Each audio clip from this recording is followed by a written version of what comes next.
same 4 words, "we need to talk," can make one person's stomach drop and barely register with another. That's the strange truth about communication. It was never really about the words themselves. It's about the tone underneath, the timing, the history between two people, and 1,000 tiny signals we send without ever noticing. We think we're being clear. Then we're left wondering why a coworker looked hurt, why our partner went quiet at dinner, or why a perfectly polite email got a cold, one-word reply. Today we're unpacking why communication breaks down and exactly how to fix it at work and at home. I love that introduction. Thanks. Yeah, welcome to the deep dive, everyone. We're on a mission today to totally dismantle this illusion that communication's just about, exchanging accurate facts. Right, because it's really not. No, not at all. We're going to look under the hood of human interaction, strip away the assumptions, and figure out what is really going on when we speak, type, or, even just look at one another. It is such a vital mission, and I'm really glad we're diving into this today.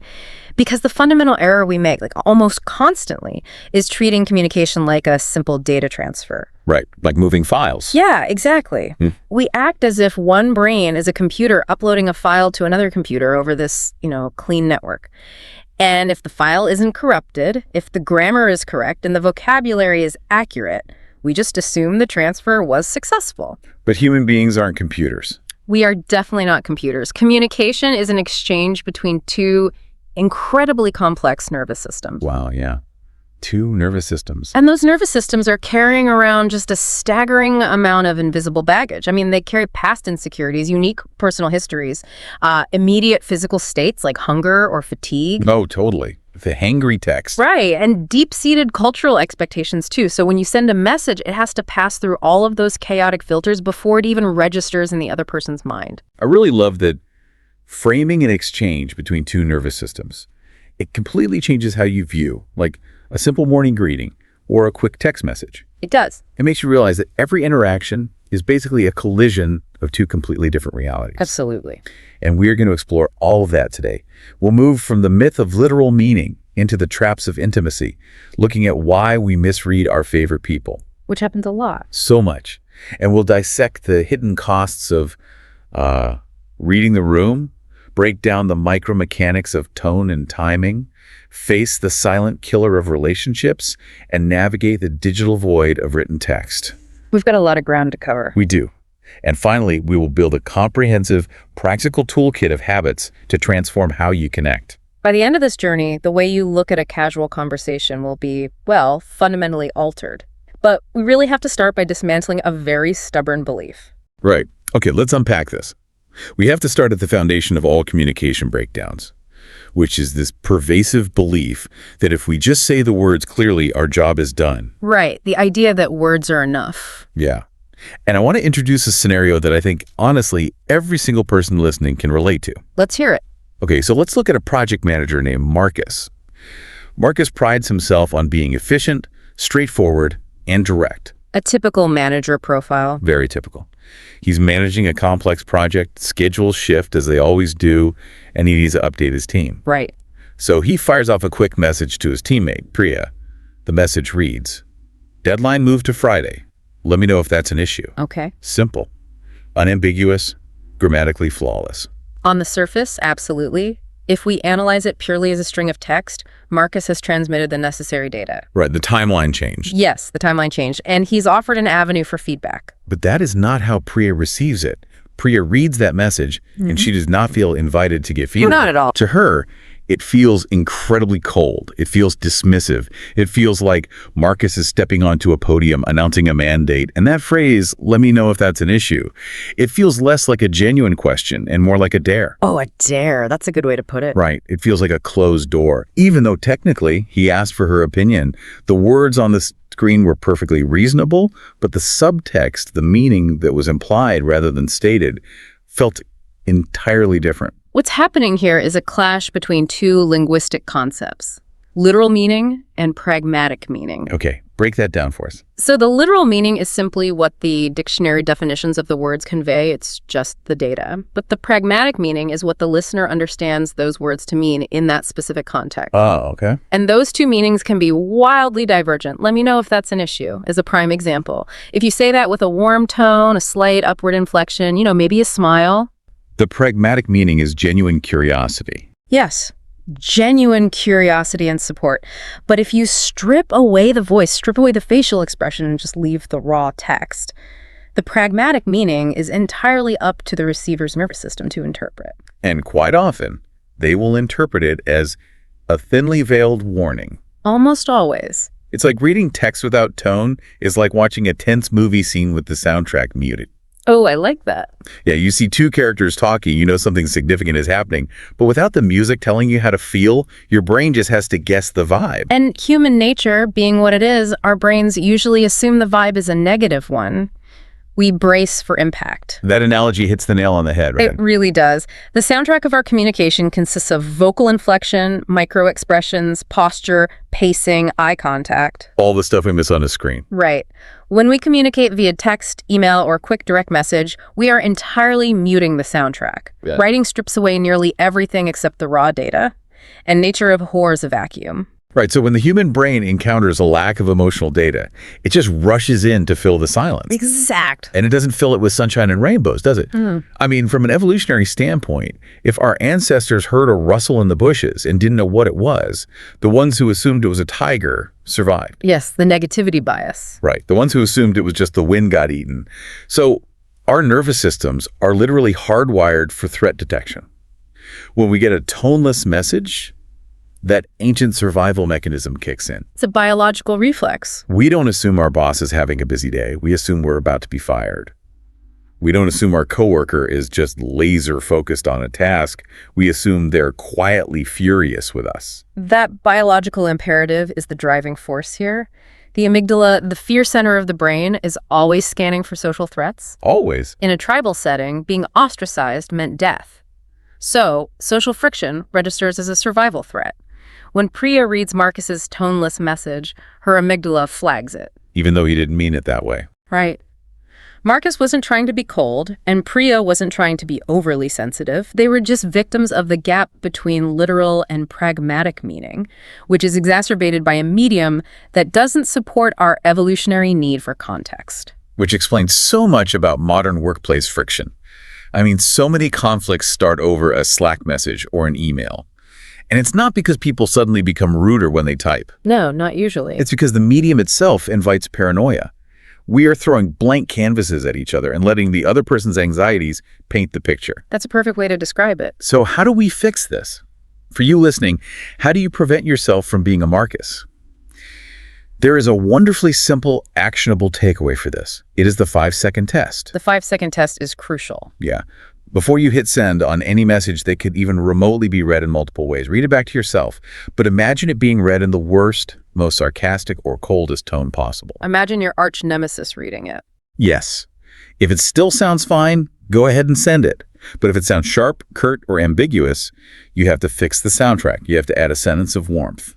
A simple, hope your week is going well, or no rush on this, but can completely alter the pragmatic meaning of the entire message. Just a few extra words. It serves as a tonal anchor. It costs you perhaps 5 seconds of typing, but as the scenario illustrates, those 5 seconds can save you an entire week of simmering tension and unproductive anxiety. Because it provides the amygdala with the safety cues it's desperately searching for. Precisely. It turns off the threat detector. It's such a small investment for a massive return. Right. But, this brings up a really fascinating contradiction. What's that? Well, we just established that stripping away context and physical cues causes misunderstandings, right? Right. So logically, you'd think that when we are in person, face-to-face, with the people we know intimately, where we have all the context, all the history, and all the physical cues, our communication should be flawless. You would think that, yeah. But surprisingly, it is often with our favorite people that we make the absolute biggest missteps. It is a genuinely strange twist of human psychology. We communicate worse with the people we know best. Which is crazy. Why is that? It's not because we stop caring. It's because familiarity breeds cognitive shortcuts. When we spend enough time with someone, we stop actively listening and observing, and we start relying on our memory of them. Oh, wow. Okay, let's look at David and Elena. They've been together for 8 years. 8 years is a lot of data. A huge amount of data. Over that time, David has essentially built a mental encyclopedia of Elena. He knows what it means when she crosses her arms. He knows the specific way she stacks dishes when she's irritated. He has mapped out her size, her posture, her habits. He's an Elena expert. Exactly. Yeah. But here is the critical flaw. When he interacts with her, he is not actually reading the Elena standing in front of him in that specific moment. He's reading his mental encyclopedia of her. In psychology, we call that mental encyclopedia a heuristic. A heuristic is simply a cognitive shortcut. Our brains are incredibly energy-intensive organs. They consume about 20% of our body's calories while only making up 2% of our body weight. That's wild. It is. Processing new, raw information from scratch every single second is metabolically exhausting. So to save energy, the brain relies on the basal ganglia to build these heuristics. It recognizes patterns and automates our responses. So it's literally trying to save calories. Yes. It says, she is sighing in the kitchen. In the past, sighing in the kitchen has meant she's angry about the chores. The efficiency of this is undeniably useful in daily life. But the danger is that these heuristics get badly out of date. Or they get misapplied to new situations. Exactly. I always think of it like caching a web page on your internet browser. Oh, that's a good analogy. Yeah. Your browser saves a copy of a heavy website so it loads instantly the next time you visit. It saves data and time. But if the website updates its content and you don't clear your cache, you're staring at old information while thinking it's current.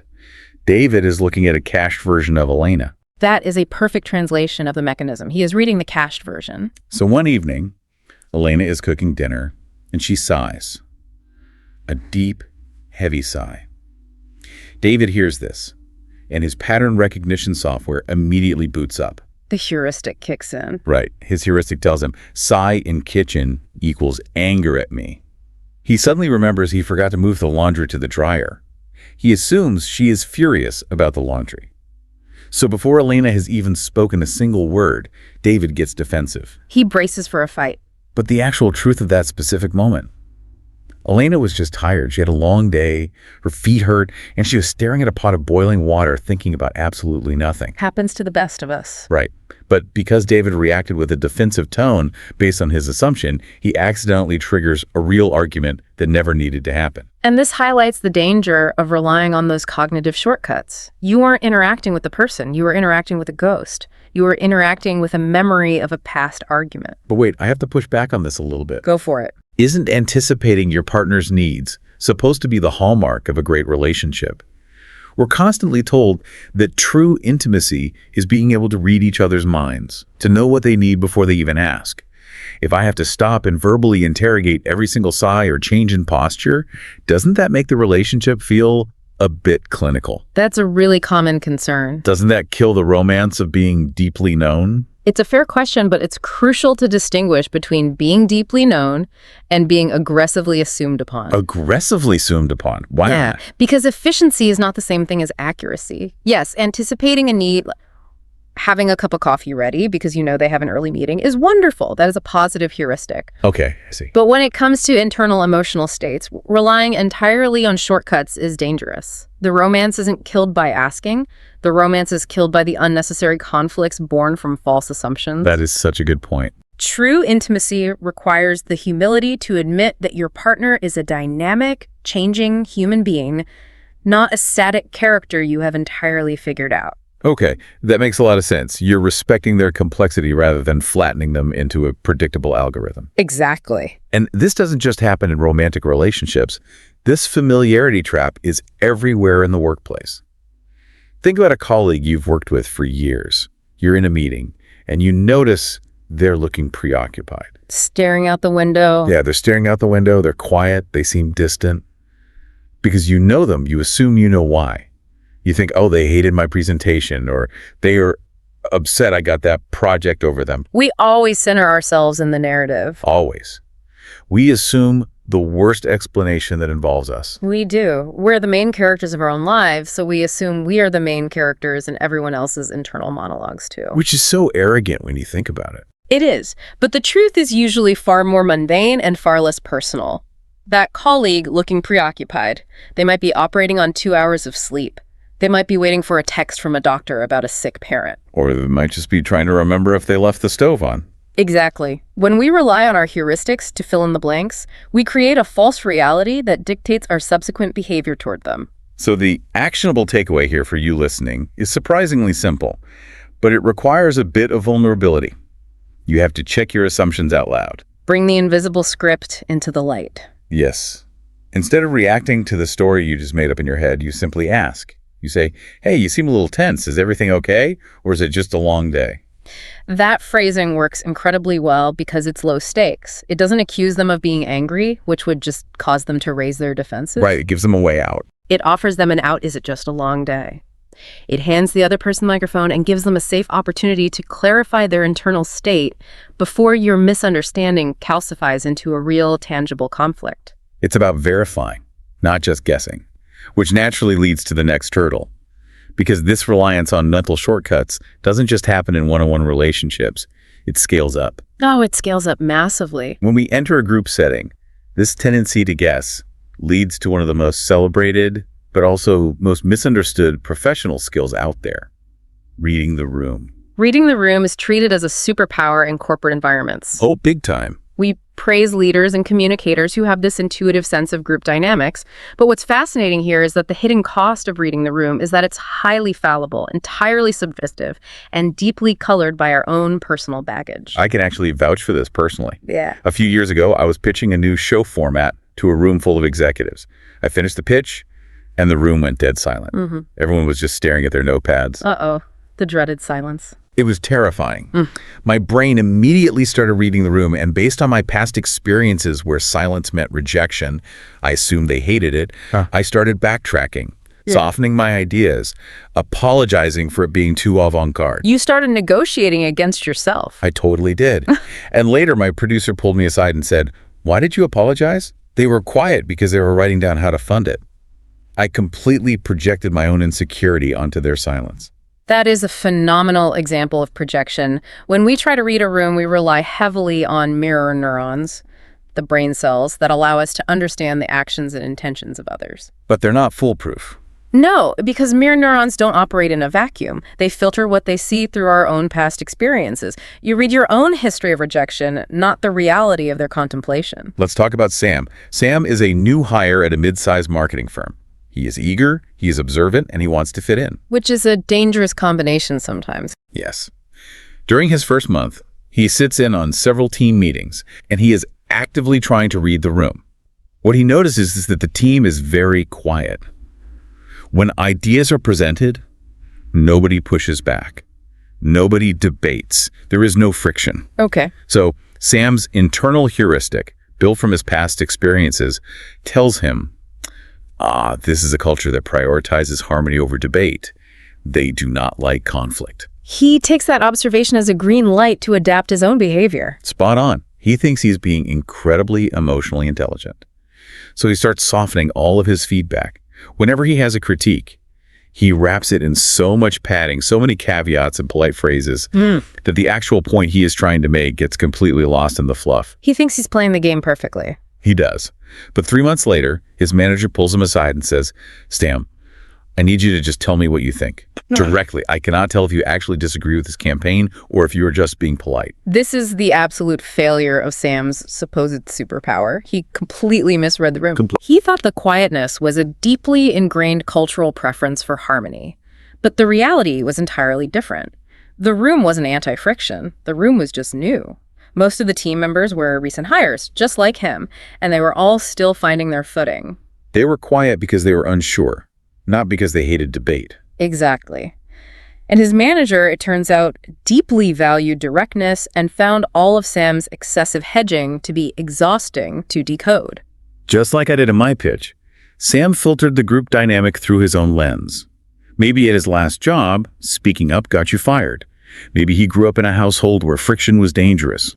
Whatever his past was, he projected it onto a blank slate. We all do it.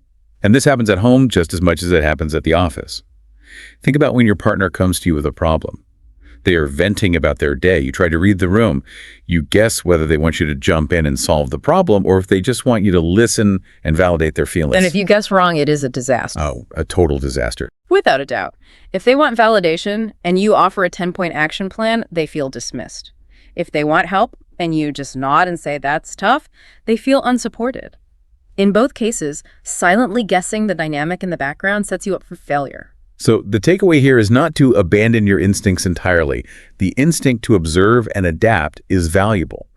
But you have to treat your reading as a hypothesis, not a fact. You must verify your reading. Yes, Sam could have saved himself 3 months of stress by simply asking his manager in week 1. Is it more useful if I give quick, direct feedback? Or do you prefer I frame things more gently? And at home, that looks like pausing before you respond to your partner's venting and asking, do you want me to help solve this, or do you just need me to listen right now? It's such a game changer. That one single question, spoken out loud, removes the guesswork entirely. It sounds almost absurdly simple, perhaps even too mechanical. But in practice, verifying your assumptions resolves more arguments than any amount of silent, intuitive guessing ever could. People actually like it when you ask. Most people are immensely relieved when you ask them how they want to be communicated with, rather than forcing them to watch you tiptoe around indefinitely. Here's where it gets really interesting. We've established that we need to verify instead of guess. But the actual mechanics of how we verify and the specific tiny words we use when we speak up can completely change the pragmatic meaning of the conversation. Oh, the micromechanics. Yeah, we need to put some everyday words under the microscope. Words like just, actually, and fine. Words that seem harmless but carry an immense amount of weight. They are the dark matter of our sentences. Dark matter. I like that. They make up so little of the actual volume, but they exert a massive gravitational pull on how the message is received. Let's look at the word just. Think about the difference between these two statements. Statement 1, I think we should revise the proposal. Statement 2, I just think we should revise the proposal. Wow, yeah. That addition of the word just completely changes the posture of the speaker. It does. The first statement sounds confident. It is a clear recommendation. The second statement, with the word just, suddenly sounds tentative. It sounds almost apologetic, like you are asking for permission to have an opinion. Why do we do this? Why do we intentionally weaken our own sentences? Linguists study this extensively. They categorize words like just, or phrases like, I might be wrong, but, as hedging. Hedging. It is a linguistic strategy used to soften a statement, to sound less authoritative, and to minimize the risk of causing offense. If we trace this back to sociology and evolutionary behavior, humans evolved in tribal hierarchies. Direct confrontation with a higher status individual could get you exiled. Which again meant death. Right. So we developed indirect language hedging to suggest ideas without challenging the hierarchy. It is a deeply ingrained socialization process aimed at preserving tribal harmony. Makes sense historically. Today, we see this hedging behavior disproportionately in workplace communication from people who have been socially conditioned to be accommodating and to avoid appearing aggressive. But the tragedy in a modern context is that this accommodating behavior comes at a real professional cost. Because when you hedge your language, the pragmatic meaning that the listener receives is that you lack confidence. Yes. They perceive you as less competent or less certain of your own expertise, even if your actual idea is brilliant. You are giving away your professional capital for free just to make the sentence sound a tiny bit softer. And then we have the word fine. Oh no. If there is a more dangerous word in the English language, I haven't found it. It is the ultimate linguistic trap. Because if you look it up in the dictionary, fine is positive. It means satisfactory, acceptable, good.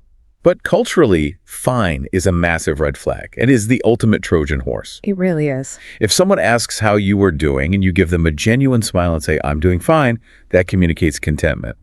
But if you're in a disagreement and your partner crosses their arms, looks down, sighs, and says in a flat tone, it's fine, the pragmatic meaning is the polar opposite of the dictionary definition. It means it is absolutely categorically not fine. And a storm is coming. It is a clear example of how tone and body language completely hijack the literal meaning of a word. We use polite falsehoods like fine because we're torn between the biological urge to express our anger and the sociological pressure to be polite and maintain decorum. It's a terrible compromise. It's a compromise that usually pleases no one. And beyond the specific words we choose, there is another micromechanic that dictates how a message lands, and that is timing. The identical string of words will have a completely different impact depending on the hour it is delivered. Let's talk about Theo. Theo is a dedicated manager. He cares about his team's growth, so he spends a lot of time writing up detailed, constructive, critical feedback on a project. He finishes writing it up late in the evening and hits send at 10:45 p.m. Classic mistake. Now, in his mind, he is being helpful. He wants them to have the feedback as soon as possible so they can learn from it. But he failed to consider the physiological and pragmatic impact of the timing. When his team members check their phones before bed and see a long email full of critical feedback from their boss, it does not inspire constructive action. It inspires pure anxiety. It's biological, isn't it? Yeah. Reading a critique right before bed spikes your cortisol levels. Your heart rate goes up. Your brain switches into problem-solving mode or defense mode right when it's supposed to be producing melatonin to sleep. It is something to lie awake agonizing over in the dark. Yeah. By the time morning comes, they are exhausted and defensive, not open to learning. Right. Timing is a skill in and of itself. Yeah. You can craft the most perfectly worded, empathetic, clear message in the world, but if you deliver it right before someone goes to sleep, or at 4:55 p.m. on a Friday before a long weekend... Oh, the Friday afternoon dump. Terrible. Or 5 minutes before they have to give a massive presentation, that message is going to cause damage. Good communicators understand that the context of delivery is just as important as the content. So you have to learn to pause. They learn to pause and ask themselves not just, what is the best way to say this, but also, when is the right moment for this person to be able to metabolize this information? Which is such a vital question. But Theo's late-night email highlights a much deeper issue. Often we don't just delay the timing of a difficult message by a few hours. We try to delay it permanently. Yes, we do. We think we're keeping the peace, but really, we're stepping into the most dangerous communication trap of all: conflict avoidance. There is a very pervasive, very dangerous myth out there that good communicators or nice people simply don't have conflicts. We idolize the idea of a frictionless relationship or a perfectly harmonious office. But that's not real life. It's not. The reality is that highly skilled communicators don't avoid friction. They handle it early, directly, and constructively, specifically so it doesn't fester into something uncontrollable. Let's dive into the story of Anaya and Ben. They're roommates. Overall, they get along great. But Anaya starts noticing that Ben has a habit of leaving his dirty dishes in the sink for days at a time. A tale as old as time. Truly. Now, Anaya doesn't want to be that roommate. She doesn't want to nag. She wants to keep the peace. So she makes a conscious decision to just let it go, which is a phrase we use all the time, right? Yeah. It sounds so mature. It sounds elevated. I'm just going to let it go. But she isn't actually letting it go. She is suppressing it. She is disguising quiet resentment as patience. And human psychology dictates that unspoken irritations do not simply evaporate. No, they don't. They are emotional energy, and that energy has to go somewhere. The human body is like a pressure cooker. If you keep applying heat in the form of annoyance, but you refuse to open the release valve by having a conversation, the pressure doesn't magically disappear. It builds. It compounds. It's like a credit card for negative emotions. Oh, yes. Every time she sees a dirty plate and says nothing, she is putting a charge on that card. She is putting off the payment today because she doesn't want the awkwardness of the conversation. Yeah. But the interest is compounding daily. The debt is growing, and eventually the bill comes due, and it is going to absolutely bankrupt the relationship. And the tragic part is how the bill is finally paid. Because the resentment has calcified, it often detaches from the original issue, the dishes, and attaches itself to a completely unrelated trigger. Right. One day, Ben makes a minor typo in a shared group chat. It is a completely trivial mistake. But Anaya, carrying a month's worth of compounding resentment, absolutely erupts. She snaps at him with a level of anger that is wildly disproportionate to the typo. From Ben's perspective, this explosion came completely out of nowhere. He is standing there shell-shocked, thinking his roommate has lost her mind over a typo. Poor Ben. Right. But from Anaya's perspective, she has been furious for a month, and this was just the final straw. This is the ultimate backfire of conflict avoidance. By trying to avoid a small, mildly uncomfortable conversation about plates, she guaranteed a massive, confusing, and deeply damaging fight. We see the exact same dynamic play out in the workplace all the time. We see managers who avoid giving minor constructive feedback because they don't want to demotivate an employee. Just let things slide. Right. They see an issue, maybe a report is consistently a day late, or a tone in client emails is slightly off, but they let it slide. They avoid the micro-conflict. But then, 6 months later, during the formal performance review, they bring up a laundry list of all these accumulated failures. It feels like an ambush to the employee. It feels incredibly unfair. Even if every single fact the manager brings up is technically accurate, the delayed delivery destroys trust. The employee thinks, if this was such a problem, why didn't you tell me 6 months ago when I could have fixed it? Feedback delayed is feedback amplified. That's a great rule of thumb. So the actionable takeaway here is that you need to find 10 seconds of courage. Address the friction while it is still small enough to fit in your pocket. Small enough to fit in your pocket. I love that. Yeah. With a roommate, it is as simple as saying, hey, could we figure out a system for the dishes? I've noticed they're building up, and I want to sort it out before it bugs either of us. You name the issue gently, you propose collaborating on a solution, and you prevent weeks of slow-building poison. You have to stop viewing conflict as a failure of the relationship and start viewing small friction as the maintenance required to keep the relationship healthy. Exactly. But to perform that maintenance effectively, without escalating the situation, requires a skill that almost everyone assumes they possess, but very few actually do. And that is the discipline of active listening. Which is really the missing half of communication. It really is. We spend so much time obsessing over the words we're going to say, the tone you're going to use, and the timing of our delivery. But we drastically underinvest in how we receive information. There's a profound difference between hearing and listening. Oh, huge difference. Hearing is simply the passive biological reception of sound waves hitting your eardrum. Active listening is the deliberate, effortful practice of absorbing, processing, and responding to the underlying meaning of what someone is trying to convey. And most of us are frankly terrible at it. In most conversations, especially if there's any tension, we are not actively listening. We are just waiting for our turn to speak. While the other person's mouth is moving, our internal monologue is racing. We are formulating our rebuttal. We are finding the holes in their argument so we can jump in and win, or at least fix the problem for them. Think about Fatima. She's a customer service manager, right? She prides herself on being the ultimate problem solver. She is highly responsive and solution-oriented. During team meetings, a team member might raise a concern about a new software protocol. Okay. The moment they articulate the start of the problem, Fatima's brilliant brain jumps ahead, figures out the fix, and she interrupts to offer the solution. She thinks she's being incredibly supportive. She thinks she's eliminating roadblocks for her team. But what is the actual result? Yeah, what happens? Her team starts quietly avoiding bringing up problems to her. Not because her solutions are bad, her solutions are probably highly effective, but because she never lets anyone finish articulating the actual problem. They don't feel heard. They feel processed. If we connect this to the bigger picture, they feel like a support ticket on an assembly line, rather than human beings trying to share an experience. Fatima is failing to recognize that sometimes the act of expressing the problem is just as important as solving it. It's an ego thing, isn't it? Our brains get a little hit of dopamine when we solve a puzzle. When someone comes to us with a problem, our ego wants to jump in and be the hero. We want that dopamine hit of providing the answer. We do. We all do. But active listening requires suppressing that ego. It requires a discipline that feels highly unnatural to fast-paced people. It requires sitting in silence for a beat, longer than feels comfortable. It absolutely requires resisting the powerful urge to interrupt and fix, because jumping to a solution shuts down the speaker's emotional processing, and this ruins evenings at home all the time. Oh, don't I know it? Think about when your partner walks through the door after a brutal day at the office. They drop their bag, they sigh, and they start venting about how their boss threw them under the bus in a meeting. What is our instinct? Fix. Right, our instinct, because we love them and hate seeing them stressed, is to jump straight to solutions.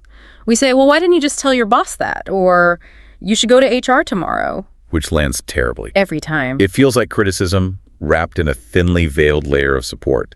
The partner hears, if you had just done what I'm suggesting, you wouldn't be in this mess. It's your fault. They aren't looking for a strategic action plan. They're looking to feel understood. They're looking for a witness to their frustration. Biologically, when a person feels truly heard and validated, their brain releases oxytocin, which lowers their cortisol and physically calms them down. When you interrupt with a solution, you deny them that chemical relief. Wow, I never thought about it as denying them a chemical relief. It really is. So how do we practice true active listening? It involves utilizing perhaps the most powerful tool in the communication toolkit, the clarifying question. Instead of offering an immediate solution, you ask them to expand. You say, tell me more about what is frustrating about this. Tell me more. 3 magic words. Because that small sentence fundamentally transforms the dynamic. It signals to the other person, I am not just tolerating the sound of your voice until it is my turn to talk. I actually want to understand your internal world. I am engaged. You're in it with them. Yes. And often, simply having the space to fully articulate the problem allows the person to arrive at the solution on their own, feeling supported rather than processed. It is about giving them the gift of your full attention, but everything we have just talked about, reading body language, noticing a sigh, sitting in comfortable silence, picking up on the tone, all of that relies on physical presence. It does. What happens when we take all of that away? Because today, the primary way we work together and coordinate our lives strips away every single visual and auditory cue we rely on. We are operating in a digital void. The modern reliance on written communication, emails, instant messaging apps, text messages, has introduced a level of daily friction that is historically unprecedented. Unprecedented. If you think about human history, written communication used to be a slow, deliberate process. You wrote a letter, you read it over, you mailed it. It took weeks. Right. Today, we are hammering out text at the speed of spoken thought, but without any of the spoken context. We are writing more than ever before, often in a massive rush, and we are paying the price for that brevity. We have all received the dreaded one-line email. Oh, the worst. Yeah, let's picture a manager who is sprinting between back-to-back meetings. They're looking at their phone in the hallway, they open a document, a subordinate sent, notice a tiny error, and hammer out a quick email. This isn't what we discussed. 3 words. Technically accurate. They hit send, put their phone in their pocket, and walk into the next meeting, completely forgetting about it. But on the other end of that email is an employee sitting at her desk. They see the notification pop up. This isn't what we discussed. Without the manager's calm tone of voice, without seeing that they are just rushing down a hallway, the employee's mind plunges into the tone gap. The tone gap. It is such a brilliant way to describe it. It is the vast chasm between the brevity the writer intended and the panic the reader infers. Because the message is so short and devoid of emotional padding, the reader assumes the worst. They think, am I in trouble? Is this going on my performance review? Am I going to be fired over this discrepancy? Over one typo. Exactly. The manager meant nothing dramatic at all, but they have unknowingly triggered hours of agonizing anxiety for their team member. We prioritize our own efficiency over the recipient's emotional clarity. We do this in our personal lives, too. How many times have you been sitting at work, having a perfectly normal Tuesday, and your phone buzzes? I know where this is going. It's a text from your partner. We need to talk when you get home. Your stomach completely drops. You spend the next 4 hours reviewing every conversation you've had for the past month, trying to figure out what you did wrong. Are we breaking up? Did I forget an anniversary? Pure panic. And then you get home sweating, and your partner says, oh, hey, I was looking at our budget. Do you want to switch car insurance companies? This raises an important question, though. How do we balance the need for quick, efficient communication with the need for emotional clarity? Because we simply don't have the time to write a novel for every single instant message. The solution is to develop a deliberate habit of over-clarifying. You have to recognize when a message has the potential to fall into the tone gap, and you have to build a bridge over it. It takes slightly more effort, but it prevents massive misunderstandings. How does that look in practice? So instead of that manager sending, this isn't what we discussed, they could take an extra 8 seconds to type. Quick note, I think there might be a small mix-up here compared to what we discussed earlier. Nothing urgent, just want to sync up when you have a moment. The core data is identical. There is an error and we need to fix it. But the emotional impact is night and day.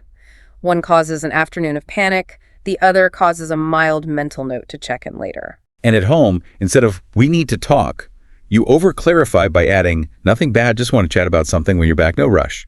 You deliver the information while explicitly sparing the other person from the spiral of negative assumptions. It is an act of empathy. You are anticipating how the lack of tone will affect them, and you are proactively providing a substitute tone. But even if we over-clarify, even if we are careful with our words, there is another massive layer to this onion. Because my definition of polite or clear might be entirely different from yours, depending on where we come from. We all carry around unwritten rule books of culture and generations. This is where communication moves from complex to truly intricate. Because we don't just speak a language, we speak a culture. Anthropologists often divide cultures into high-context and low-context societies. And every culture has its own implicit rules about what is considered respectful, professional, and appropriate. The most common flashpoint for these cultural differences is the concept of directness. Directness versus indirectness. This is huge in the global workplace. In a low-context culture, let's say, typical American corporate culture or Dutch culture, directness is highly valued. The words are meant to carry the full weight of the message. They're transparent. Right. If someone asks you to take on a project and you don't have time, you look them in the eye and say, no, I can't take this on right now. That is considered respectful because it is efficient.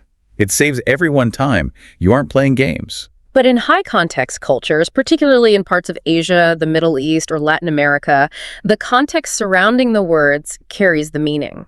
In those societies, that level of blunt directness is perceived as highly aggressive, rude, and disruptive to group harmony. Disagreement is expected to be communicated much more softly. Right. If someone proposes an idea you don't like, you don't say no. You say something like, "That's a very interesting idea, let me think about it," or "That might be difficult to implement." And here is where it gets disastrous. A person from an indirect culture uses a soft decline. Let me think about it. Intending to politely say no without causing a loss of face. They're being polite.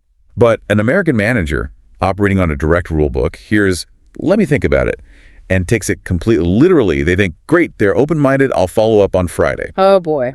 The indirect person's polite decline is completely lost in translation, and the American manager is viewed as pushy and obtuse. Neither person is doing anything wrong according to their own rule book, but they are playing two completely different games on the same field. And it isn't just geographical culture, it is generational culture as well. We have up to 4 different generations operating in the workplace right now, and they all learn to communicate using fundamentally different technologies which shaped their cognitive approach to language. The generational divide is fascinating. Think about a younger employee, Gen Z, or a younger millennial. They grew up with instant messaging, texts, and short-form communication. For them, a quick message with lowercase letters and an emoji is efficient and friendly. It conveys warmth. Right, the thumbs up or the smiley face. Exactly.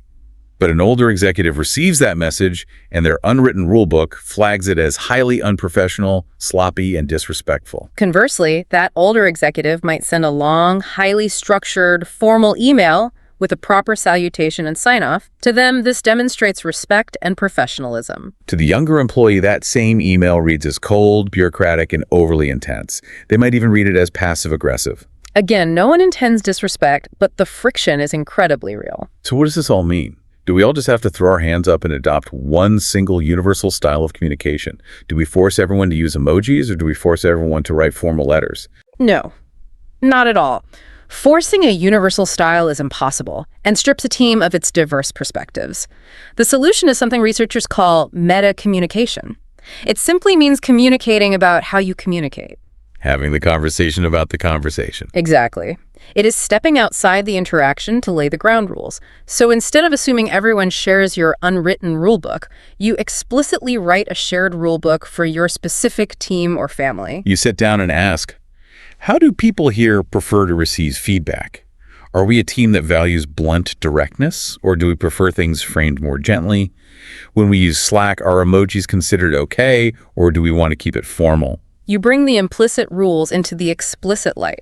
That one meta-conversation can prevent months of quiet, simmering, cross-cultural or cross-generational resentment. It takes the personal sting out of it. Because if you know that your colleague's blunt no isn't a personal attack, but just their cultural default, you stop taking it personally.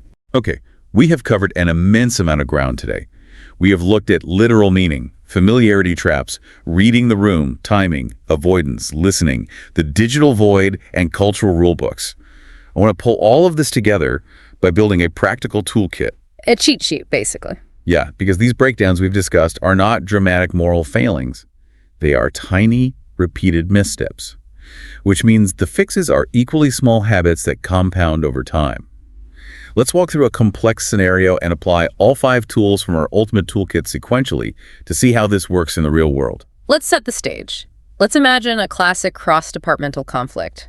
We have Sarah, a product manager, and James, a marketing lead. The product launch has just been delayed by 2 weeks due to a massive bug. Big problem. James is furious because his marketing campaign is already rolling out, ads are bought, and this delay makes his team look incompetent. He sends a curt message to Sarah. Launch is delayed, we are already live, need an explanation immediately. Oh, that is a tense message. The tone gap is huge there. Sarah is probably panicking, her amygdala is firing, and her instinct is to get defensive. But instead, she is going to use tool number 1, naming your intention. Yes. Before she even addresses the facts, she needs to frame the conversation in safety. So instead of firing back a defensive excuse, she starts by explicitly stating her goal. James, I want to figure this out with you so we can minimize the impact on the marketing rollout. She names her intention collaboration, not combat. That immediately lowers the temperature. Next, Sarah moves to tool number 2, asking instead of assuming. This is the cure for the familiarity trap and projection. Her instinct might be to assume James thinks she is terrible at her job. Right, the natural defensive posture. But she checks that assumption out loud. She says, I know this delay throws a massive wrench in the campaign. Are you most concerned about the ad spend, or is it the messaging to the clients that we need to address first? She doesn't guess what he's mad about. She asks him to clarify. Which brings us to tool number 3, matching the tone to the medium. This is critical. Sarah knows that resolving this complex, emotionally loaded issue cannot happen over instant messenger. She knows she needs the full soundtrack of communication. So she writes, this is too nuanced for text. Let's jump on a quick video call. She saves short, factual updates for text, but she moves the complex relationship management to a medium that supports tone and facial expressions. Which brings us to tool number 4, deliberate timing. The content of your message only matters if the timing allows the person to receive it. So true. Sarah looks at the clock. It is 4:45 p.m. on a Friday. If she forces this call right now, James is going to be stressed about missing his train, and the conversation will be rushed and angry. She makes a strategic choice. She messages, let's tackle this first thing Monday morning when we both have a clear head. I will send over the bug report tonight so you have the weekend to review it. She respects the biological reality that Friday afternoon is a terrible time for conflict resolution. And finally, tool number 5, quick repairs. Let's say Monday morning rolls around, they're on the video call, and Sarah accidentally lets her frustration slip. It happens. She says, well, if marketing hadn't rushed the timeline, we might have caught this. James bristles. His arms cross. Sarah immediately recognizes she made a misstep. She doesn't double down. She uses a quick repair. What does she say? She pauses and says, you know what? That was unfair of me to say. I'm feeling defensive about the delay, but this isn't marketing's fault. Let me try that again. That is the hallmark of emotional intelligence. Strong communicators are not perfect communicators. They still make mistakes. They still send the rushed email or use the wrong tone. But what separates them is how fast they repair the breach. That quick apology dissolves the tension almost instantly. It shows humility and a commitment to the connection over a commitment to being right. It is the speed and sincerity of the repair that matters. Yeah. By using those 5 tools, naming intention, asking instead of assuming, matching tone to medium, deliberate timing, and quick repairs, Sarah and James turned a potential departmental war into a collaborative problem-solving session. It really works if you put it into practice. And that brings us to the end of our journey today. If we synthesize everything we have unpacked, the overarching theme is that communication was never just about the vocabulary or the grammar. It is about the invisible layer operating beneath the words. Those subtext. It is the tone, the timing, the unclarified assumptions, and the willingness to check those assumptions rather than relying on guesses. We looked at Marcus sending blunt emails, David misinterpreting a sigh, Sam over-padding his feedback, and Anaya letting resentment build over dirty dishes. None of these people were bad communicators in a malicious sense. They were just human beings filling the gaps in their understanding with their own insecurities, histories, and evolutionary biology. The skills required to bridge those gaps, the active listening, the over-clarifying, the pausing to verify, they do not require a personality overhaul. They just require deliberate attention. They're small habits that, when practiced consistently, fundamentally change the architecture of our relationships. It is about recognizing that every time we speak, or type, or even just sigh in a kitchen, we are engaging in a complex dance between 2 nervous systems. And the more we respect the complexity of that dance, the fewer toes we are going to step on. I couldn't have said it better. I want to leave you with a final provocative thought to mull over as you go about the rest of your day. Think back to the last small misunderstanding you had, either with a colleague at work or a loved one at home.